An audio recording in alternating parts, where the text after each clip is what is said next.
The Centre presents a new podcast, CBME and You, a podcast devoted to promoting awareness and debate around controversial ethical issues in biomedicine.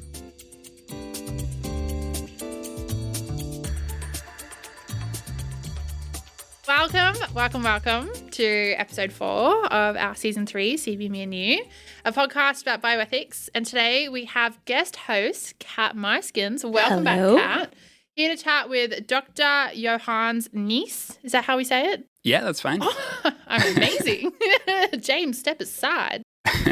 Senior lecturer from Newcastle University, the UK, not Australia, as we chatted to before. We're going to talk to him about what our governments are legitimately allowed to make us do, particularly in the context of health, whether we like it or not, and whether or not Singapore can fairly deny people access to vaping, and maybe that is just a little catchphrase to sneak you into the pod. Welcome, Johannes. Thanks very much. Great to be here. So we have a couple of introductory questions to get to know you. Our first one, copy or coffee or none at all, and why, if not, does that make you a bad person? So I don't really drink coffee, and I haven't tried coffee, so... Weak. So based on absolutely nothing, other than, I guess, a willingness to play to the home crowd, I'd say coffee. If forced to pick, we will pick coffee. Okay, so just a follow-up question about that. Have you just never had coffee? I think I've tried it maybe once or twice, and I feel it's too late to get into the coffee game now. Look, it's not too late. We will have you if you would like to start drinking. Is it like you just don't like the flavour? I don't really remember the flavour, if I'm honest. So You are I don't missing know. out. I guess I haven't needed it, or maybe I have. And Think of all cruel the to find papers out you now could have that written if you were more caffeinated. Yeah. Wow. It's a terrifying thought. I prefer not to. I prefer to not think about it. Yeah. So when was the last time you tried it? I don't know. It must have been 12 or so. Well, 12 is really too young, right? Like you're not gonna like it at that age. Yeah, like kids don't even like pumpkin when they're 12. Maybe you're right. Well known. Yeah, maybe you're right. Straight up facts. Yeah, all right. Okay. Yeah. So one more question about that. If we took you out for coffee while you're here, would you try it? Or are you just like, no, you're just going down the ideological, dogmatic route? Yeah, I guess I'm going to be dogmatic about this now. I think I have to. Have we Digging in the backed you heels. into this maybe? We haven't been very good PR people for coffee. No, my approaches tend to like bully them, which is not really actually working out well for me. Yeah. Okay. It's okay. I'll be just as dogmatic too. Next question. Where do you want to travel to next? So I'm going to Indonesia in a couple of weeks to travel a bit in Java. And yeah, really excited. Really looking forward to that. Java is like the home of coffee. It is. Yeah, you're right. Yeah. You should really try it. You can try the poop coffee. What's that? Luwak coffee. Uh-huh. It's coffee that has been fed to a civet cat and then pooped out. Okay. And then fermented, I think. Sounds delicious. It is. I've had it. It's wonderful. It's the most expensive type of coffee. It is. Is it? It is. Oh, wow. Yeah. Okay. I have not tried it. I'm still a bit weirded out by the word poop. Why? But we'll get there. Why? I have no idea. Awesome. So what are you doing in Java? Traveling a bit and hiking up some volcanoes and seeing some temples and yeah, just a holiday, I guess. Oh, how lovely. Very nice. Good for you. But my favourite and final question, and then we're done for the podcast. This is what we brought you here for. What song would you sing at karaoke? Well, I'm not a big karaoke guy, but I guess I would do a duet, something like Islands in the Stream. So from, Dolly Parton and Kenny Rogers. I do know Dolly Parton and Kenny Rogers. What's the song? Islands in the Stream. How's it go? We'll have to look it up. Islands in the Stream. I shouldn't sing on this. That was a terrible idea. Finally tricked one. Terrible idea. But anyway. Oh, you know what? Now that you say it like that, I clearly I actually got it. Yeah, I you remember got it? Okay, you did. I did. Really? I do know that song. Yes. Okay, we will have to do Yeah, it so I'll after. pick that one. Okay, and you'll obviously do the Dolly Parton part. Of course. All right. So let's get down to the more meaty questions. I'll start us off with something kind of big picture. What is healthism, and why is it bad? Isn't it true that people generally want to be healthy? Yeah, so healthism is, I guess, a pejorative term, a type of accusation that somebody might make against health promotion strategies if they want to say that they go too far. So I first encountered this term in a book by a Czech writer called Peter Skrabenek, who had fled when the Soviet Union invaded Czechoslovakia. He had gone to the West. And he saw in the West a tendency to overvalue health and to sort of push health on people that reminded him of the totalitarianism in the Eastern Bloc. And he thought this goes too far. And if people want to have unhealthy lifestyles, then let them. And it's not really the role of the government to change people, to sort of impose preferences on them. And so the idea of healthism, I guess, essentially is that we're overvaluing health. So there's many different goods, many different values. And there might be a tendency by governments or by the medical establishment to think that health is always the highest good. And maybe it's not. And so I guess the problem with that is that we have certain, I guess, liberal commitments to freedom and autonomy and a certain type of neutrality on the side of the state about the different ways in which people might choose to live their lives. Now, I should say, personally, I don't agree with the healthism objection in many cases. So I'm actually sympathetic to many of the public health policies that are accused of being healthist. But I do think that it's an important worry that we have to take seriously, that we have to address. Yeah, okay. So I'll say a little bit more about that because I'm a little bit familiar with like Eastern European history as well. I did my undergraduate degree in Russian of all things. Never used it again. But yeah, I can see how fascist governments have promoted like this idea of the ideal citizen as something like as a healthy body for the nation, and maybe there's a sense that you owe it to the nation somehow to be healthy. So could you maybe say a little bit more about that? Like what differentiates that kind of negative or oppressive influence of healthism from what you would think of as acceptable? Yeah, so I suppose the difference, if you're sympathetic to this worry, is that health should be a personal desire or something that you want, as opposed to something that you owe to others or that's imposed to from above by the government or by the state. Now, you said in your first question, doesn't everybody want to be healthy? And I think that's a good question. I think that's probably, on some level, that's true. I think we'd be hard-pressed to find someone who doesn't want to be healthy.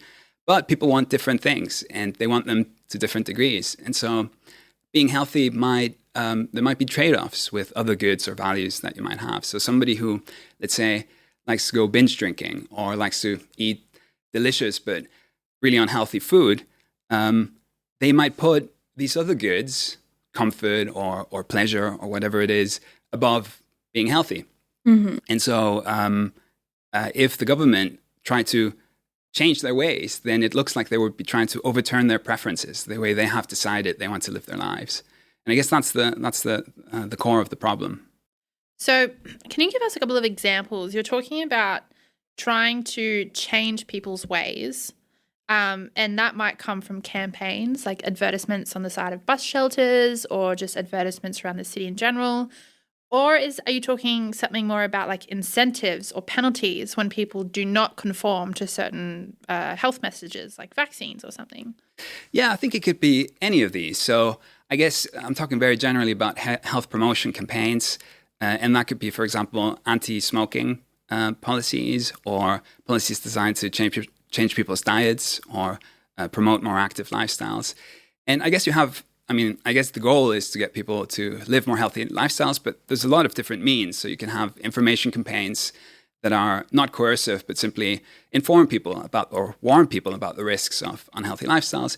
You can have incentives, you can have regulatory measures like taxation and so on. And you can have more coercive measures like bans. You can simply say, this type of behavior is banned, or this product, for example, cigarettes, we're just not going to allow the sale of this anymore. And so there's a range of interventions from sort of more persuasion to more coercion, I guess. And but all of them, I suppose, are efforts to get people to adopt more healthy lifestyles. And so in theory, all of them could give rise to this healthism worry.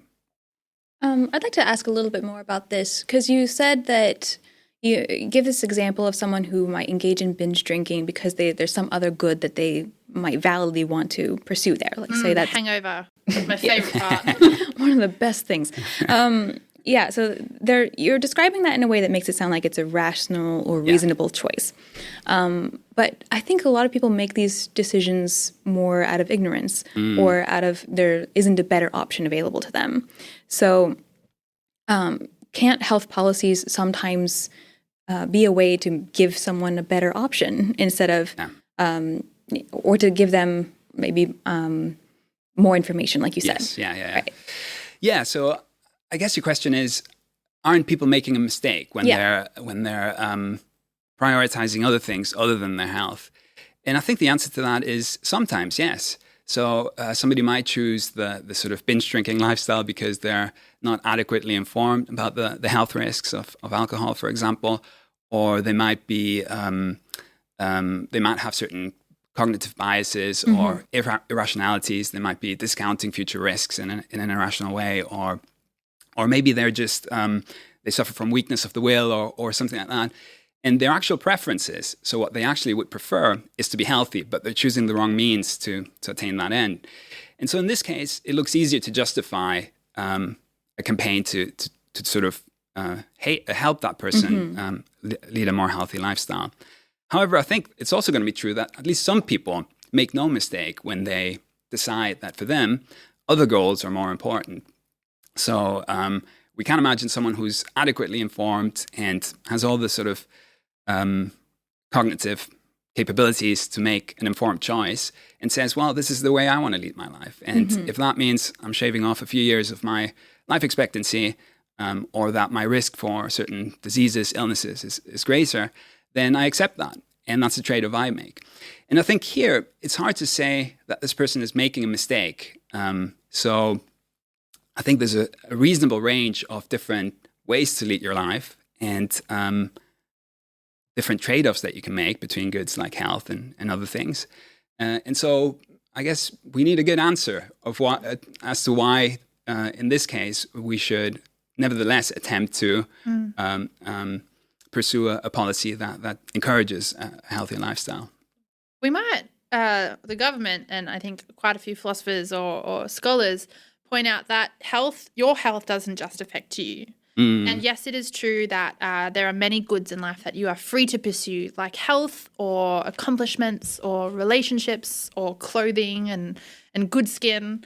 But at the same time, many of these decisions do not just affect you. Some affect others in unequal levels. And health is one of those things. And we see that time and time again when it comes to pandemics, when it comes to the limited resources we have available in the healthcare systems and in public healthcare systems where the government is paying for these things. Do you think that there is a response to be made here that, sure, you are free to value things other than health, but insofar as you are using state resources to pursue those lives or to pursue those different goods, we are able to try to influence you in a way that makes you cheaper to pay for, essentially. I don't know how else to phrase that. No, that was perfectly phrased. So I think this is a very popular argument by defenders of public health policies, a sort of third-party cost argument. And it has also, I guess, a sort of liberal justification. So John Stuart Mill in On Liberty says that I guess the only reason to interfere with someone's liberty or freedom is if they're causing harms to others. And so you might make the argument that somebody's unhealthy lifestyle imposes costs on others through, for example, higher public healthcare costs. So this is a very popular argument. I'm not entirely convinced that it works all of the time. So take smoking, for example. It's actually, I think, quite a contested empirical question what the costs of smoking are. So, of course, smokers generate healthcare costs, public healthcare costs. But there's at least some studies that suggest that because they die earlier, it all evens out. So if the government was being true to this, they would encourage smoking. They prevent certain other public healthcare costs that they would generate later on in their lives. Because those last few years of life tend to be very expensive. We just die right, younger, yeah. cheaper. There's also public pension payments and so on. So it's a complicated empirical question, is what I'm trying to say. Now, you might make the case, well, but of course, whatever public healthcare costs are, even if we put that to one side, by dying earlier, this really affects the productivity in the economy. So if smokers, have shorter lifespans or suffer from illnesses, disabilities, that kind of saps the economic strength of a country.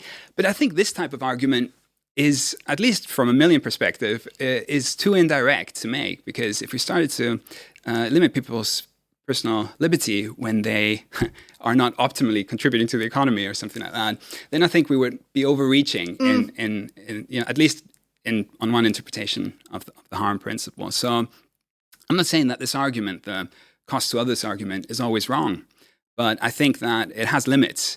And so sometimes we need a better justification or a better reason for why these public health campaigns are justified. So do you think then that we can, or governments can, legitimately try to influence people to protect their health for the sake of their health? Well, okay, so that sounds... I mean, if you express it at that level of generality, then yes. But if what you're saying is this a paternalistic rationale? So are we making sure that people are healthy because health is a objectively important good and it's better for you regardless of what you think? Then I think that's probably the wrong way of putting it. So I guess my own view is that governments have a responsibility or a duty of justice to protect and promote population health. But that's primarily because they have an obligation to create social environments that eliminate major health risks. And so, of course, some people might have preferences that put other things above health. But when it comes to very important health risks, I think that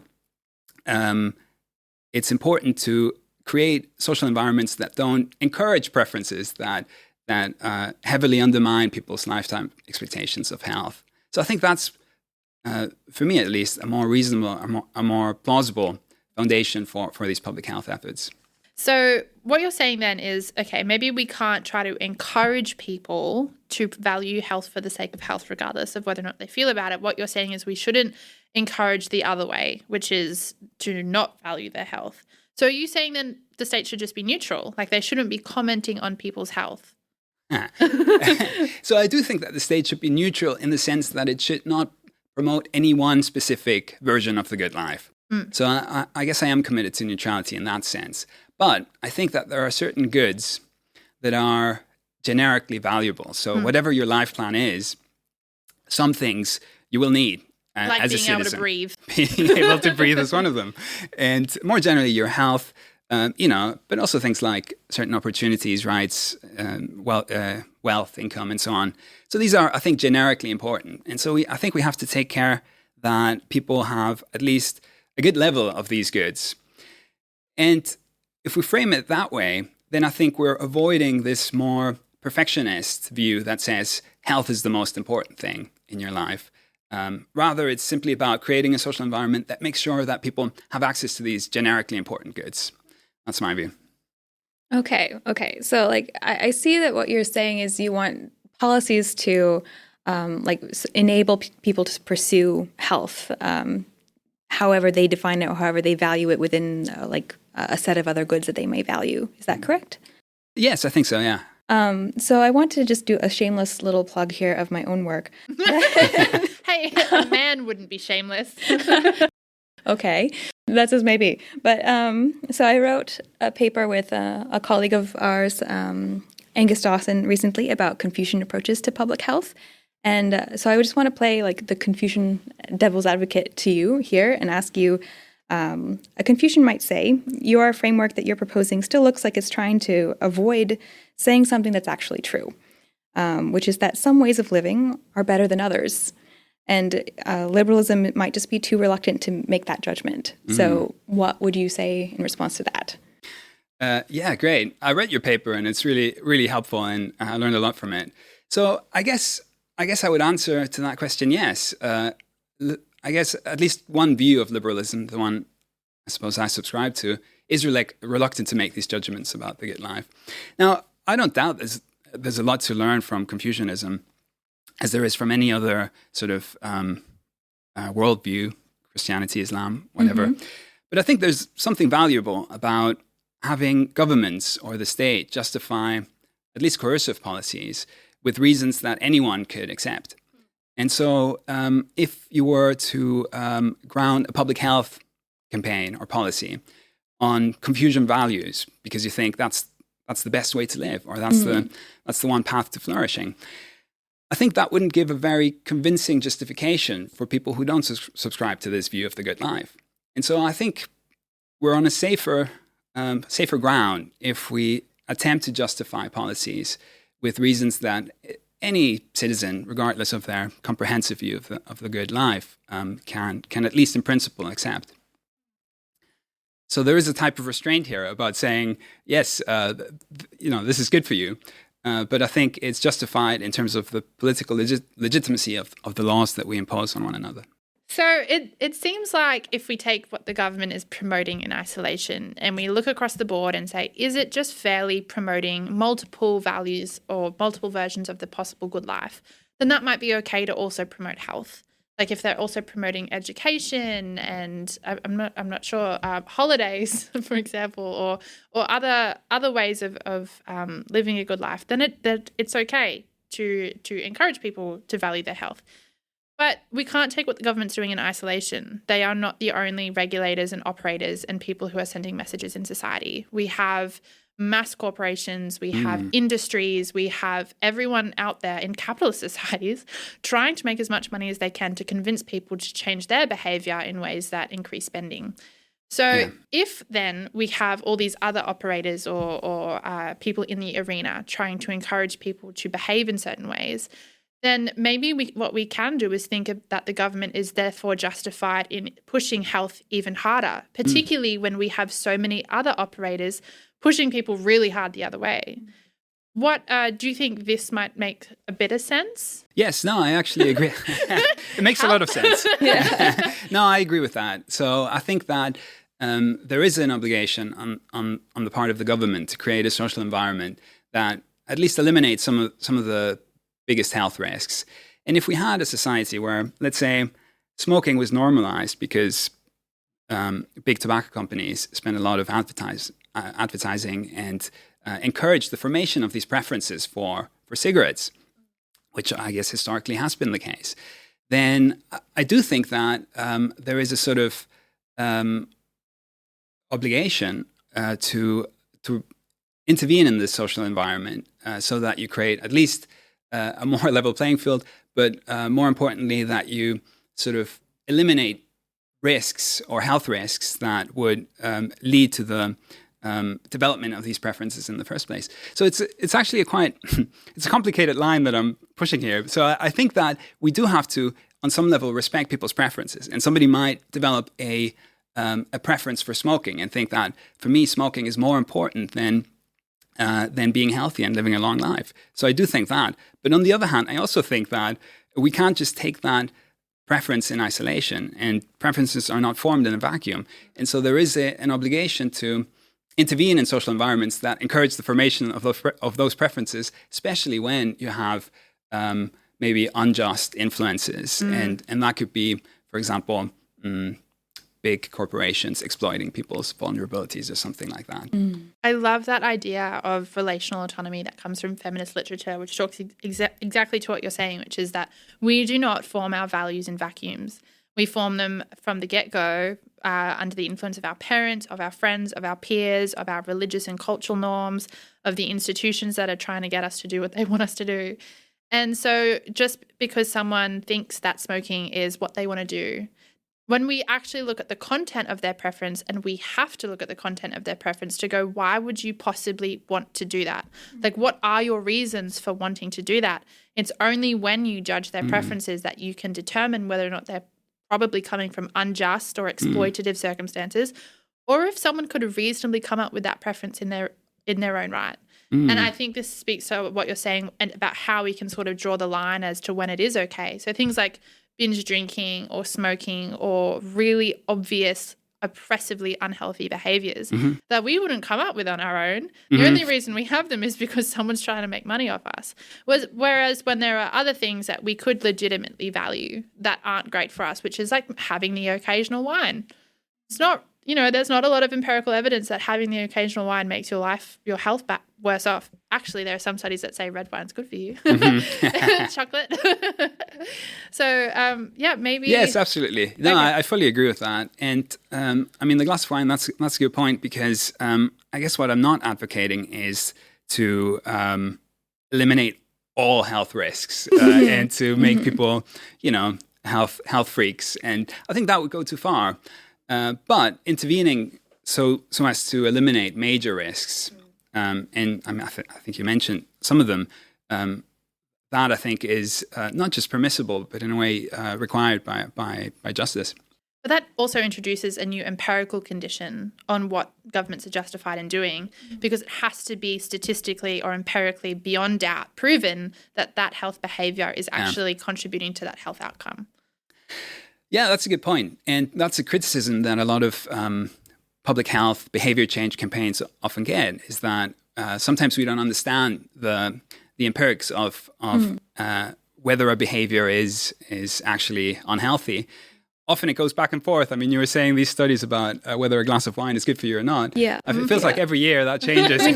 Health information is so maddening. That's actually this is a good segue to another question I have for you. Because if you look at the health information landscape that we're in, you do get these really conflicting messages sometimes. That red wine is good for you, any alcohol is bad for you, eggs are good for you, eggs are going to kill you. The egg debate of 2024. And so, like, as a layperson, I also often feel like, how do I navigate this information landscape? And sometimes I feel like maybe I would like a benevolent government to come and make it simpler for me. Yeah. So it's a tricky question. So not only is the sort of epistemic basis of some of these behavior change interventions sometimes unclear, it's also sometimes unclear whether the measures used to change that behavior work or not. So whether, let's say, a sugar tax is going to work or not, I mean, that will depend as well on the sort of empirical circumstances of the case. So there's a lot of open questions here. And of course, overall, the justifiability of any policy will depend on whether it's going to work or not. So some people take this as a reason to reject public health behavior change campaigns, but I think that goes too far, because essentially any policy will give rise to these questions. No policy is going to be justified if we don't know if it's going to work or not. So there are at least some behaviors that we know almost beyond doubt they are bad for you, like smoking, let's say. There are some probably where the science is still a bit more unclear. But nevertheless, if you have a robust enough evidence basis, then I think you might be justified in encouraging behavior change. The sugar tax works on me in this country. It's just never on sale. It's always so expensive. I'm like, what's the point? Well, here they also have the Nutrigrade thing, right? They It judges you. Yeah, it judges you. And Yeah, I I saw can't that. bring myself to buy a D anymore. I feel too bad about it. I encountered this on my first day here in Singapore. I hadn't seen that before, and it completely changed my choice. Yes. I never knew that The this iced tea over- was going to be, yeah. would The have more sugar than the overachiever. Coke.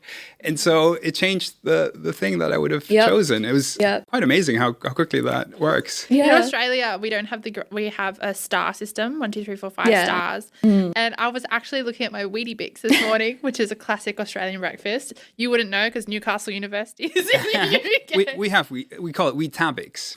Ew. Yes. Classic British. Take something good and make it worse. And it had 5 stars on it. And I actually felt good about myself. I was like, I am an adult making healthy choices. Yeah, but this is another thing that we could explore here. You mentioned information campaigns. So I want to just explore that a little bit, because I've read some things that say, that's not always empowering. So just giving people the calorie labels on their McDonald's order doesn't make them make better choices. It just sometimes makes them feel worse about their choices that were available to them. Whilst they still make the same Well, ones. they still make the same choice because it doesn't change the reasons for being there, right? Yeah. So, what could you say about that? Yes, you're right. I mean, again, I guess it's an empirical question whether the information first approach works. And there's also some evidence that suggests that often it doesn't work to simply inform people. And when it works, it might work differently for different social groups. And so there's some evidence as well that suggests that it tends to widen social inequalities in health, because often the more educated, the more middle class people listen to the health advice or take in the information, and others don't. And so that leads up increasing the gap in health outcomes, which is something that we don't want. So I'm not saying that the information approach always works, but I guess in some cases it might. And of course, I'm not saying that information is the only means to promote health. So I think that in some cases when information isn't enough, then we might be justified in pursuing more forceful means, or at least stronger incentives. Well, on that, we know that New Zealand, in my perspective, and I'm going out here saying this, did a wonderful job in banning tobacco for if you were, I think, what was it, born after 1998 or 2000? Do you know the? I don't know the year exactly in New Zealand. It was one of the younger generations. Yeah. And essentially the plan was you wouldn't be able to buy it if that was your birth year, and they would just every new generation would just increasingly not be able to buy it to the point where no one could buy tobacco anymore. I thought that was a fantastic idea. I will go down in the books that smoking is very bad for you. I'm fine with that judgment. Other things, I'm gonna let be weird about. But with this, then the new Conservative government came in, and they undid, in my perspective, all the good work. They just pulled back the legislation, and now anyone can buy tobacco again. Obviously, you have to be over what the age is, 18 or 21, the standard across most countries. Why should one generation be allowed to access tobacco just simply by virtue of their age, whereas the younger generation was being essentially punished for the crimes of something they never did? Good. Yeah, great. They fought back. So tobacco control, I think, is a great example of this worry about healthism. And as you say, New Zealand tried to get this policy through, and the new government reversed it. So, as you say, the tobacco-free generation idea is something that the tobacco control community has been pushing for a while. And the idea is that you create a cutoff year, and everybody born after that year will never be able to buy cigarettes legally. And so it didn't work in New Zealand, but in the UK, where I live, they have passed legislation. Australia. which is not in Australia. That's right.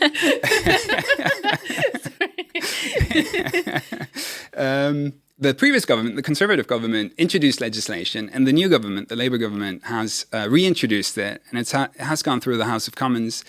I think it has now gone through the Lords as well. So it's probably going to be implemented this year, and everybody born after 2009 will never be able to buy cigarettes in the UK. Now, of course, there are a lot of questions people might have about this policy. Some of them are about the implementation and the enforcement of it. So is it going to work? Is it going to create a black market in cigarettes, for example? And I think these are all sort of practical questions that we have to address. And obviously, if it's the case that it's not going to work, then maybe that's a reason not to do it. But on the normative level, so on the sort of ethical defensibility of the proposal, do I think it's justified? I think it might be. I think it is. And the reason is that what's nice about the policy, I think, is that it allows people who have grown up in an environment where it was possible to smoke and have created their life plan with the option to smoke. It doesn't affect their freedom directly to keep smoking. So if you're a smoker, the policy doesn't affect you directly because you're going to be able to keep buying cigarettes. But if you have never smoked before, so if you're a child who hasn't started to smoke, then that option is simply withheld from you as opposed to withdrawn. And that seems more justifiable because you haven't already created your life plan in a way that assumed that cigarettes were going to be available. And so that's an important difference. And I think for the people who haven't started smoking, for the birth cohorts who haven't begun smoking, the question that we have to ask is this. If cigarettes were invented today, if it was a new product that we invented, should we allow it onto the market? And then we have to weigh the health risks of this product against its benefits. So I don't want to say that smoking has no benefits. People derive pleasure from it. It might be nice to might have a social function and so on. But the health risks are so significant that in my view, they very clearly outweigh whatever benefit smoking has. So, cigarettes are quite a unique product. They're the only legal consumer product, well, currently legal consumer product that kill half of its users when used as intended. So if you think about it that way, it'd be crazy to allow a product like this onto the market. And so the question for me is, do people in birth cohorts that haven't begun smoking and people in the future, could they have a reasonable complaint against growing up in a social environment where smoking and this considerable health risk was normalized? And I think probably the answer is yes, they could have a reasonable complaint. And for that reason, I think something like the tobacco-free generation policy can be justified. So if the government is justified in taking certain life plans off the table, how far can that go? Can they just be like, yoink, you can't go snowboarding? And if you pose that same question about alcohol, like if alcohol was invented today, should it go on the market? No, it's a really good question. And I don't have an answer to the alcohol question. It's a lot more complicated, I think. For one thing, because this is contested, but at least some people think that there are levels of consumption that are at least don't pose a huge health risk.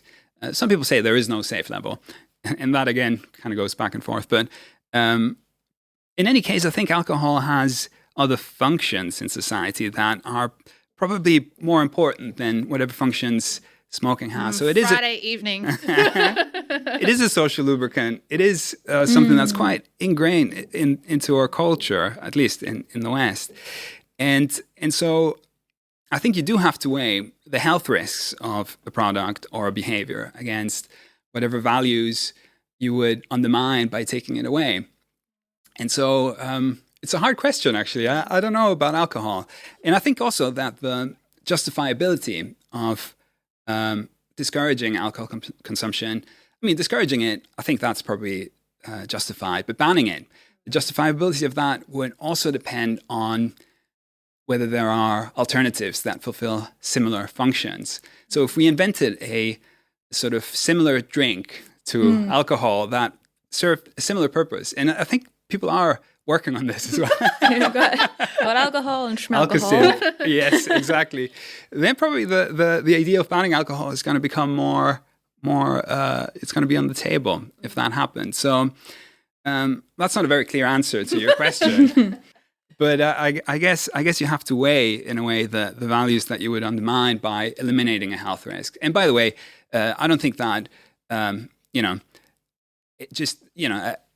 think the point of government is to maximize people's health. So when you said, are we going to ban snowboarding or something like that?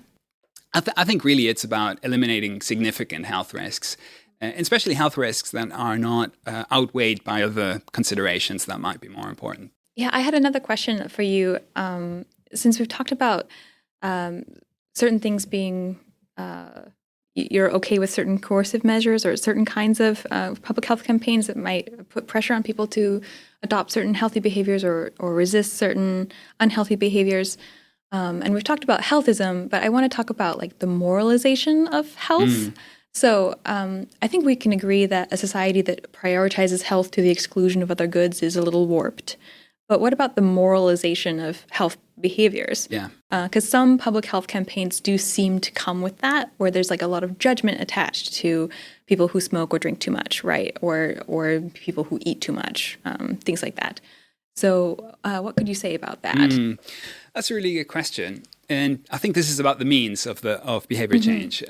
So is it justified to use, for example, stigma or moralization as a public health tool? And there is a debate about this in the literature, especially around smoking, where I think probably some governments have gone that way and attempted to stigmatize smokers so as to get them to change their ways.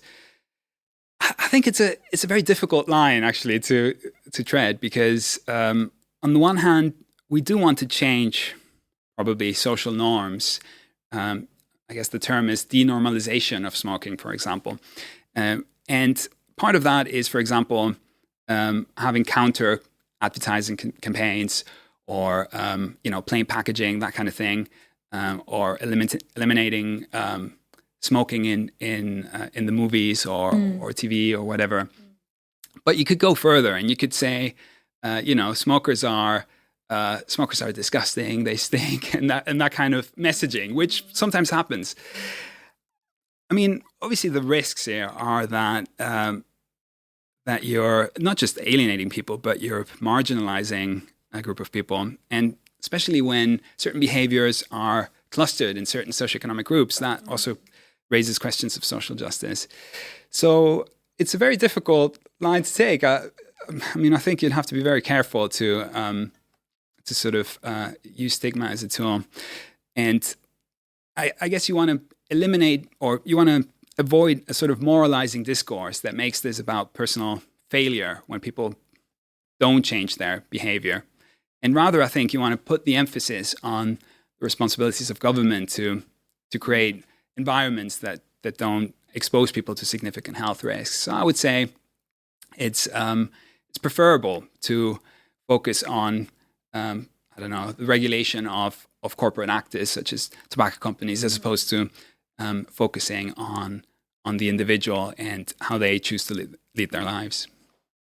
So to be true to the introduction, which is to discuss a wee bit of vaping.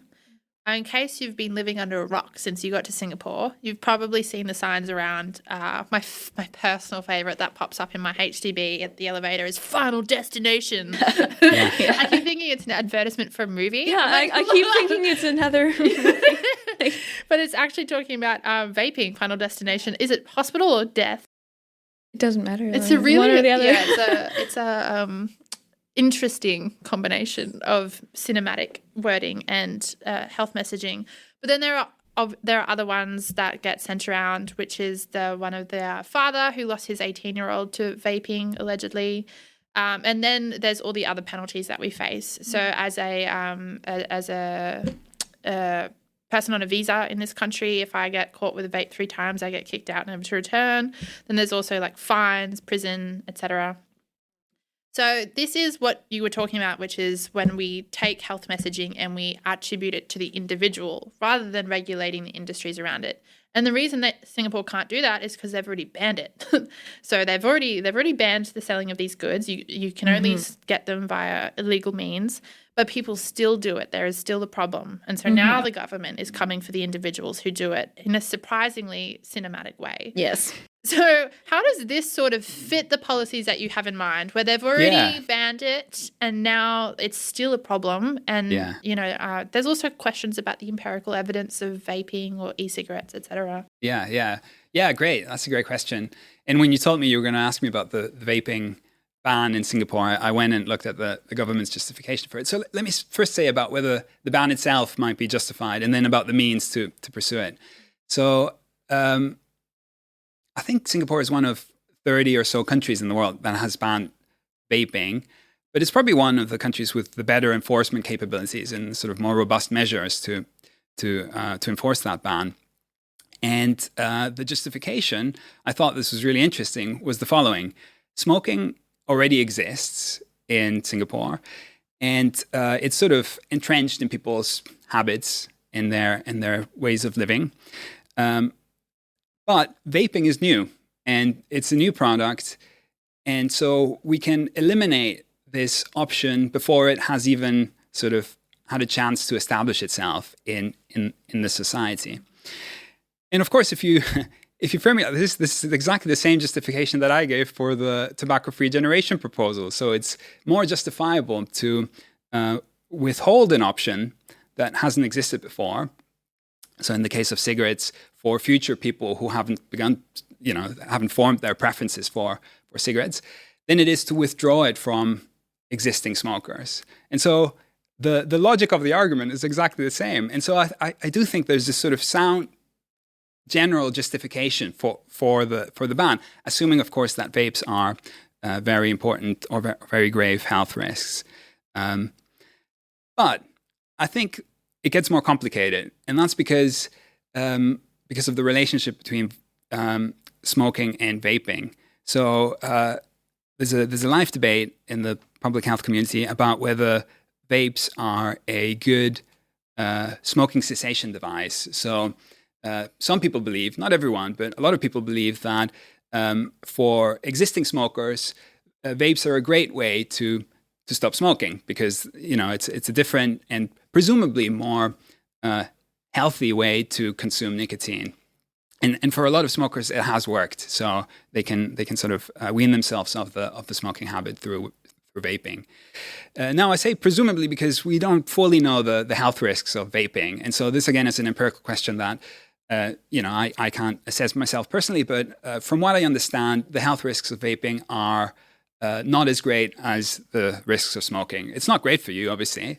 And we don't have the long-term studies that really show what's going to happen to vapors in 50 years. But it's safe to assume probably that vaping is better for you than smoking.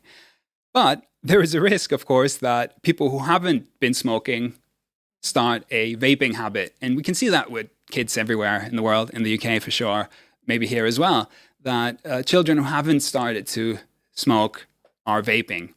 And so they're exposing themselves to a health risk that, maybe they shouldn't be exposed to. And so there's a bit of a trade-off here between the vapes as a smoking cessation tool and the risk of creating a new sort of generation of people addicted to nicotine who might then possibly go into cigarettes as well after they develop a vaping habit. So that's a complication. And then there's another complication, another twist to this, and that is that if you're interested in something like the tobacco-free generation proposal, the smoke-free generation idea, and as I said, I think it's a good idea, then the availability of vapes is gonna probably make this smoke-free generation proposal more justifiable. And that's because if you're going to take away cigarettes from people, it's easy to justify that if there's a very close analog to smoking, another way that's very similar of consuming nicotine, and that's vaping.